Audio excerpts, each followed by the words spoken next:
A7 news Andhra.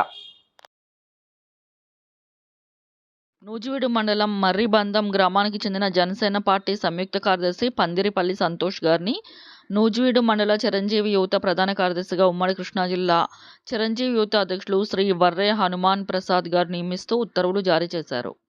Pandiripalli Santosh గారిని నియామకానికి కృషి చేసిన ఉమ్మడి కృష్ణా జిల్లా చిరంజీవి యువత ఉపాధ్యక్షులు పల్నాటి మురళి గారికి, ఉమ్మడి కృష్ణా జిల్లా చిరంజీవి యువత బ్లడ్ డోనర్స్ క్లబ్ జిల్లా కోఆర్డినేటర్ ముమ్మలేని సునీల్ కుమార్ గారికి, నూజివీడు నియోజకవర్గ చిరంజీవి యువత అధ్యక్షులు మరియు నూజివీడు మండల జనసేన పార్టీ అధ్యక్షులు ఎర్రంశెట్టి రాము గారికి, నూజివీడు నియోజకవర్గ చిరంజీవి యువత మాజీ అధ్యక్షులు, ఉమ్మడి కృష్ణా జిల్లా చిరంజీవి యువత మాజీ అధికారి ప్రతినిధి మరియు నూజివీడు నియోజకవర్గ జనసేన పార్టీ ముఖ్య నాయకులు ముత్యాల కామేష్ గారికి, నూజివీడు మండల జనసేన పార్టీ ఉపాధ్యక్షులు ఇంటూరి చంటి గారికి హృదయపూర్వక ధన్యవాదాలు. ఇట్లు నూజివీడు నియోజకవర్గం చిరంజీవి, పవన్ కళ్యాణ్ మరియు మెగా కుటుంబ అభిమానులు.